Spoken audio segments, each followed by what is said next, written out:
نستعین وهو خیر معین۔ آج کا سب سے پہلا مسئلہ یہ ہے کہ اذان خود سے سنے۔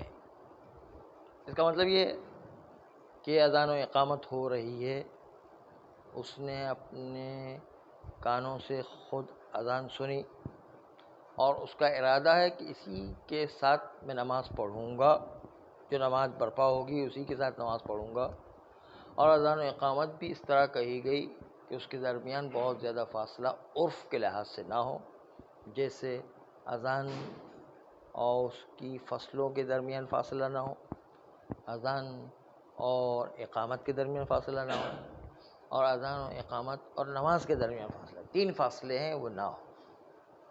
تب جا کر عرفاً اگر کہا جائے کہ بہت زیادہ فاصلہ ہو گیا تو اقامت کے بعد اذان جو فاصلے کے ساتھ ہوئی ہے، اذان جو ہے پہلے ہو چکی ہے، وہ باطل کہلائے گی، دوبارہ اذان و اقامت دوبارہ کہنا پڑے گا، فاصلہ ہو جائے گا۔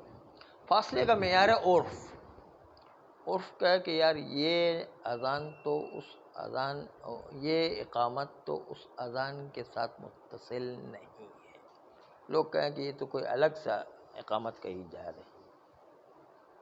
عرف معیار ہے تینوں میں، اذان کی فصلوں میں بھی فاصلے کے لحاظ سے عرف معیار ہے، اذان و اقامت کے درمیان فاصلے کے لیے عرف معیار ہے، اور اذان و اقامت کا نماز سے ربط ہونے کے اعتبار سے بھی عرف معیار ہے۔ تو تینوں میں عرف معیار ہو اور تینوں فاصلے بالکل صحیح ہوں اور یہ ارادہ رکھتا ہو کہ میں اسی اذان و اقامت سے جماعت کے ساتھ نماز پڑھنا چاہتا ہوں، تو پھر اس کے لیے اذان و اقامت ثابت ہے۔ اما کوئی صاحب ٹوائلٹ میں بیٹھے ہوئے ہیں اور ٹوائلٹ میں جو ہے اذان و اقامت کی آواز جو ہے پہنچ نہیں رہی ہے، اور جیسے ہی ٹوائلٹ سے جو وضو کر کے آئے تو پتہ چلا اذان و اقامت ختم ہو گئی، اس کے لیے اذان و اقامت ساقط نہیں ہے، اس کو اذان و اقامت خود کہنی ہے۔ یا مثلا ہم اپنے گھر میں بیٹھ کر خراسان کی اذان سن رہے ہیں، گھر الگ ہے، خراسان کی مسجد الگ ہے، دو الگ الگ جگہ ہو جائیں پھر بھی اذان اقامت ساقط نہیں ہے، کیونکہ ہم اذان خراسان کی سن رہے تھے، ہم کہیں کہ اسی اذان و اقامت پر ہماری بھی نماز ہو جائے تو وہ نماز نہیں ہوگی، بلکہ اپنے لیے اذان و اقامت الگ کہنا پڑے گی، کیونکہ شرائط تھی 6 شرائط میں سے کہ جگہ ایک جیسی ہونا چاہیے تب اذان و اقامت ساقط ہوا کرتی، ورنہ ساقط نہیں ہوا۔ ہاں نماز تو ہو سکتی ہے، لیکن مستحبات میں سے کہ اذان و اقامت کہی جائے، اذان و اقامت اس وقت مانی جائے گی جب فاصلہ نہ ہو اور جب وہ مکان بھی الگ الگ نہ ہو۔ اکثر تو یہ ہوتا ہے کہ مثلاً ایک ایریا ہے، پوری مسجد، ایک بڑی مسجد ہوتی ہے جیسے خراسان ہے، اور پوری ایریا ہے یہ سولجر بازار ہے، تو یہ اذان تو سارے لوگ سنتے ہیں، اور تبھی اذان سنتے ہیں جبھی تو جاتے ہیں وہاں جاتے ہیں، لیکن ان کے لیے اذان شمار نہیں ہوگی، بلکہ جو وہاں پر اول سے اذان و اقامت سنے ان کے لیے اذان و اقامت ساقط ہے۔ جو گھر پر بیٹھ کے سنتے ہیں وہ کافی نہیں ہے، خود کو جا کر کے پھر اذان و اقامت کہنا پڑے گی، یعنی اتنا پہلے پہنچے کہ اذان و اقامت ہو رہی ہے تو ابتدا سے اذان و اقامت خود سنے اور اسی میں نماز پڑھنے کا ارادہ بھی ہو اس کا، تب جا کے اذان و اقامت ساقط ہوگی۔ اگر گھر پر بیٹھ کے سن رہے ہیں یا ٹوائلٹ میں بیٹھ کے سن رہے ہیں تو وہ نہیں چلے گی، جگہ الگ الگ ہو جائے گی،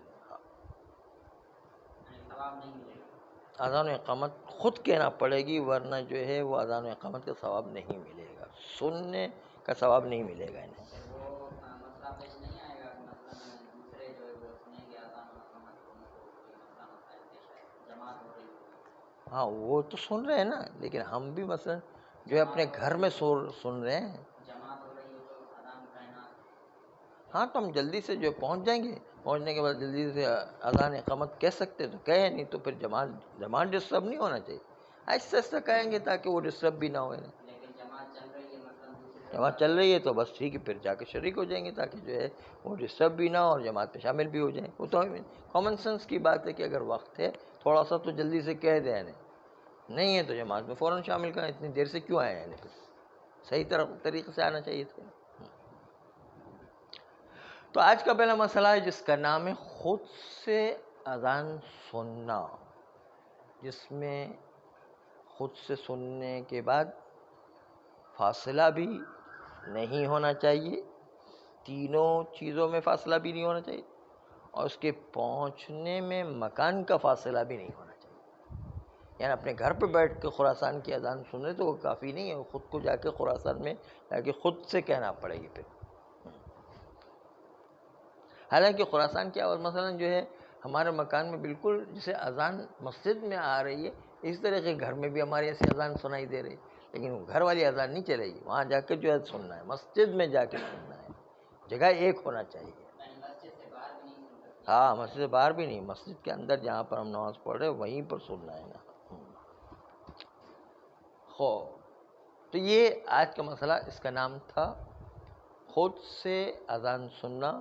چنانچہ اگر وہ اذان مامومین نے سنی ہوئی ہے یا امام جماعت نے سنی تو وہ ہمارے لیے کافی نہیں ہے، خود سے سننے کی ضرورت ہے۔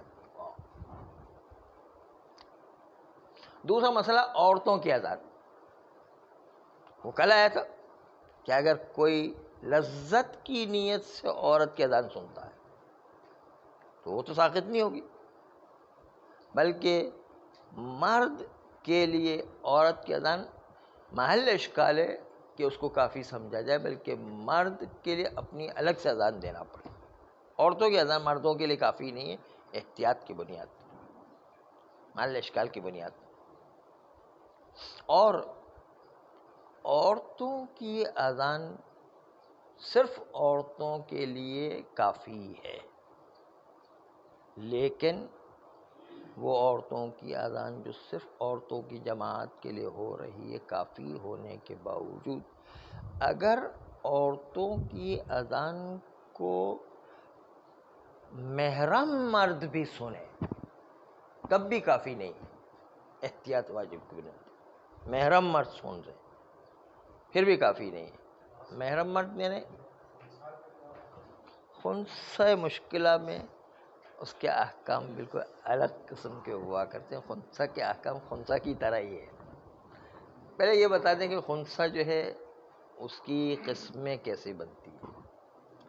خنثی میں جو ہے سب سے پہلی بات تو یہ یاد رکھیے کہ خنثی میں خنثی مشکل ہے، باقی جو ہے خنثی وہ یا مرد کے ساتھ ملحق ہوتا ہے یا عورت کے ساتھ ملحق ہوتا ہے۔ اگر خنثی اس کی دو شرمگاہیں ہیں، عورت کی بھی اور مرد کی بھی، تو دیکھا جائے گا کہ اس کو مرد شمار کیا جائے یا عورت شمار کیا جائے۔ یہ باقاعدہ بحث رسائل میں بڑی تفصیل سے آئی ہوئی ہے۔ ہاں، یہ مرد شمار کیا جائے یا عورت شمار کیا جائے، تو کہتے ہیں کہ دیکھیں کہ جس شرمگاہ سے پیشاب کرتا ہے وہ اس کی اصلی شرمگاہ مانی جائے گی، اور باقی فرعی شرمگاہ ہے، وہ اصلی شرمگاہ نہیں۔ تو جس شرمگاہ سے پیشاب کرے وہ سمجھ لے وہ ہے، مرد کی شرمگاہ سے پیشاب کرتا ہے تو مرد ہے وہ، عورت کی شرمگاہ سے پیشاب کرتا ہے تو سمجھ لے وہ عورت ہے۔ یہ تو بات مشخص ہوگی، لیکن اگر دونوں سے پیشاب کرتا ہو تو پھر کیا کریں گے؟ کبھی اس سے کرتا ہے کبھی اس سے کرتا ہے، تو پھر دیکھا جائے گا کہ ان دونوں میں سے کس سے زیادہ کرتا ہے۔ اس لیے کہا نا کہ کون سا مشکل ہے کہ اپنے مسائل ہے خود، جس سے زیادہ کرتا ہے وہ اس کی اصلی شرمگاہ مانی جائے گی، جو کم کرتا ہے وہ اصلی شرمگاہ نہیں مانی جائے گی۔ اگر دونوں سے برابر کرتا ہو تو ایک دفعہ اس سے ایک دفعہ اس سے، دونوں برابر ہے نہیں، پھر کیا کریں گے؟ آپ مرد مانیں گے یا عورت مانیں گے؟ نہیں، اختیار نہیں، بڑا مشکل مسئلہ ابھی بتا رہے ہیں نا، یہی تو بتا رہے ہیں کہ یہ اسی کو کہتے ہیں خنثی مشکلہ، یہ مشکل پیدا کرنے والا ہے خنثی ہے۔ کہ کبھی بالکل برابر برابر ہے، ایک دفعہ اس سے کرتا ہے، دوسری دفعہ سے، تیسری مرتبہ سے، چوتھی مرتبہ، دونوں برابر برابر ہے. یعنی ہر چیز میں برابر برابر. ہاں پیشاب کرنے معیار پیشاب کرنا ہے نا. پیشاب کی بات. ہاں صرف پیشاب کی بات ہے، صرف پیشاب کی بات ہے کہ اس سے پیشاب کرتا ہے اس کے حساب سے جو ہے. تو دیکھیں گے کہ دونوں کی برابر شرمگاہ سے پیشاب کرتا ہے، کبھی اس سے کرتا ہے یا کبھی اس سے کرتا ہے، یا آدھا پیشاب ادھر سے آتا ہے آدھا پیشاب ادھر سے آتا ہے، دونوں برابر، یہ دونوں برابر ہے پیشاب. تو پھر کیا کریں گے؟ اس کو کہیں گے خنثی مشکلہ، یعنی یہ ایسا خنثی ہے جو مشکل بن گیا ہے، خود اپنے لیے بھی مشکل ہے، دوسروں کے لیے مشکل ہے. یہ اس کے اوپر دونوں کے احکام جاری ہو، یعنی مرد سے بھی احتیاط کرے گا اور عورت سے بھی احتیاط کرے گا، دونوں سے احتیاط کرے گا. یعنی وہ مرد سے بھی شادی نہیں کر سکتا ہے، عورت سے بھی شادی نہیں کر سکتا، کسی سے بھی شادی نہیں کر سکتا.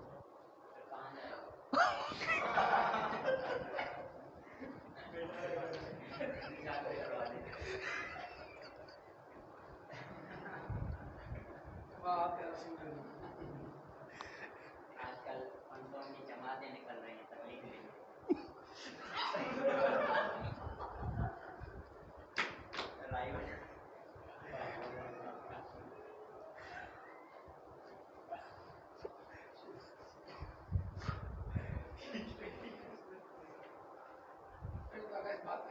ہاں میں دے رہا ہوں. ہاں صحیح بات ہے. یہی سوال ہم جب رسائل پڑھتے تھے آغا اعتمادی کے پاس تو ان سے یہی والا سوال کیا گیا، تو وہ بیچارہ کہاں جائے گا، اس کا کیا قصور ہے. تو جواب آغا اعتمادی نے جو دیا تھا وہ آپ کے سامنے پیش کر. وہ جواب یہ کہ وہ مرد سے بھی شادی نہیں کر سکتا ہے، عورت سے بھی شادی نہیں کر سکتا ہے، دونوں سے شادی نہیں کر سکتا، دونوں سے احتیاط کرنا. تو سوال کرنے والے نے کہا کہ وہ پھر کس طرح زندگی گزارے گا.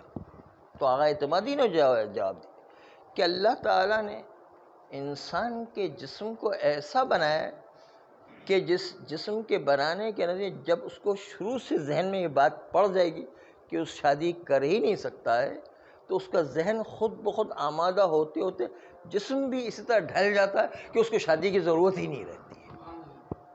اس کی مثال پیش کرتے ہیں. ہاں وہ اثرات جو ہے وہ خود بخود ختم ہو جائیں گے، لیکن وہ البتہ شریعت کا پابند ہو تو. شریعت نے ایسا نظام بنایا. ہاں شریعت لاگو ہو، بالکل بالکل. ابھی اسی کو بیان کر رہے ہیں کہ اس کو بھی روزہ نماز انجام دینا ہے، سب کچھ انجام دینا اس کو. خنثی مشکلات سے ڈبل تزویج نہیں کر سکتا، یعنی تزویج بالکل نہیں کر سکتا ہے، اس لیے کہ وہ عورت سے بھی شادی نہیں کر سکتا، مرد سے بھی شادی، اس کو بھی پتہ نہیں کہ وہ مرد ہے یا عورت ہے، اس لیے جو ہے اس سے بھی شادی نہیں کر سکتا. خنثی مشکلات سے بھی شادی نہیں کر سکتا ہے، وہ کسی سے شادی نہیں کر سکتا، وہ پھنسا ہوا ہے. لیکن پروردگار عالم نے، اچھا آغا اعتمادی نے جو مثال پیش کی تھی وہی مثال یہ پیش کی تھی کہ ہم عراق میں دیکھتے ہیں کہ 50 سینٹی گریڈ اور 55 سینٹی گریڈ گرمی پڑ رہی تو اتنی شدید کہ ہم جو باہر نہیں نکل سکتے، ہمارے پیر جل جایا کرتے ہیں، اور جو ہے سر جو ہے تب جایا کرتا ہے، ہمارا سر جو ہے اس کے اندر مغز جو ہے کھولتا ہوا نظر آتا ہے. لیکن اس کے باوجود ہم دیکھتے ہیں کہ وہاں کی عورتیں جو ہے پانی بھر کر کے سر پر اتنا وزن لاد کر کے اور ننگے پیر جو ہے جا رہی ہوتی ہیں، اس لیے کہ انہوں نے گرمی کی اتنی عادت کی ہوئی ہے کہ جس کے نتیجے میں ان کو گرمی اثر انداز ہی نہیں ہو رہی. تو پروردگار عالم نے کہا، انہوں نے کہا کہ پروردگار عالم نے انسان کے جسم کو ایسا بنایا کہ جس ماحول میں رہتا ہے اس ماحول میں خود بخود ڈھل جایا کرتا ہے، چاہے سرد ترین ماحول ہو، چاہے گرم ترین ماحول ہو، چاہے وہ زمینی ماحول ہو، چاہے آسمانی ماحول ہو، چاہے دریا کے اندر جا کر کرے، ہر ماحول میں انسان کے اندر ڈھل جانے کی ایک صلاحیت پروردگار عالم نے رکھی ہوئی ہے. یہ تھا آغا اعتمادی کا جواب. ہاں ابھی بتا دیں.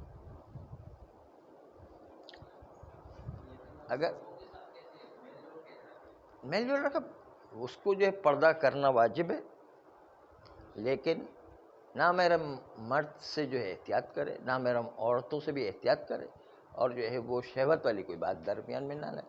نماز کے اندر دونوں کے احکام انجام دینا، مرد کے احکام بھی انجام دینا اور عورت کے احکام بھی انجام دینا، یعنی وہ پردہ ہاں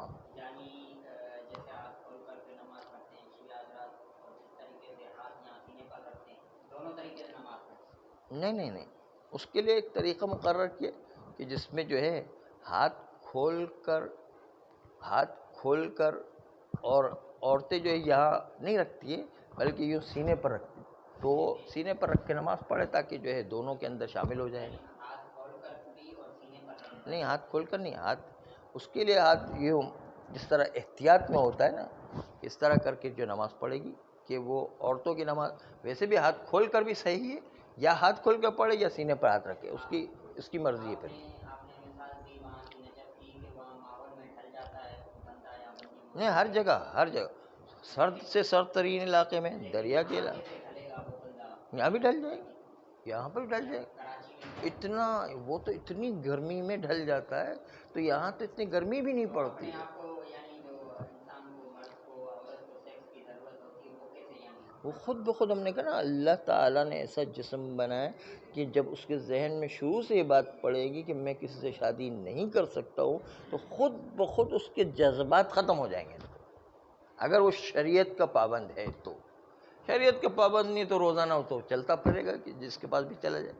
شریعت کا پابند آج کل کے اندر جو ہے خود سے مشکل ہے، کون سے شریعت کے پابند. لیکن اگر کوئی شریعت کا پابند رہنا چاہے تو پروردگار عالم اس کے جسم کو خود بخود ایسا ڈھال دیتا ہے کہ وہ مرد کے احکام پر بھی عمل کر سکتا ہے، عورت کے احکام پر بھی عمل، دونوں کو ملا کر کے احکام کر. مشکلات کے علاوہ ہو تو وہ شادی کر سکتا ہے. ہاں، کون سا مشکلات کے علاوہ شادی کرتے ہیں. اس کے اندر دیکھیں گے کہ مرد کی شرمگاہ سے زیادہ پیشاب آتا ہے تو اس کا مطلب مشخص ہو گیا کہ یہ اصل میں مرد ہے. عورت کی شرمگاہ سے زیادہ پیشاب آتا ہے تو اس کا مطلب یہ کہ عورت ہے. اس لیے جو عورت سمجھ کر وہ مرد سے شادی کر سکتا ہے. ہاں، اولاد بھی ہو سکتی ہے، ہو سکتا ہے خنثی ہو سکتا ہے خنثی نہ ہو. وہ ایک الگ چیپٹر ہے، وہ انشاءاللہ نجی گفتگو میں آپ پوچھیے گا تو انشاءاللہ بتائیں گے. جب امام حسن پر اعتراض کیا تھا نا اس نے، آپ کو یاد ہے؟ یاد آ گیا وہ پورا واقعہ، اس میں اسی میں اولاد خنثی وہیں سے پیدا ہوئی ہے. ہاں، پہلے سے چلا آ رہا ہے نا، اس زمانے سے چلا آ رہا ہے. جس نے بھی نبی کی اور امام کی مخالفت کی اس کا نتیجہ یہی ہوتا ہے. پیچھے ممکن انبیاء کی مخالفت کرو تو اس میں یہ ہو سکتا ہے یہ بھی پیدا ہو جائے، کچھ پتہ نہیں ہے. تو اصل نقطہ عرض کر رہے تھے کہ چونکہ عورت کی اذان، اس کے اندر اذان عورت کے لیے کافی ہے، لیکن عورت کے لیے کافی ہونے کے بعد نہ محرم مرد کے لیے تو نہ کافی ہے، ساتھ ساتھ خود محرم مرد کے لیے بھی احتیاط واجب کی بنیاد پر کافی نہیں. محرم مرد صلی اللہ علیہ سیدنا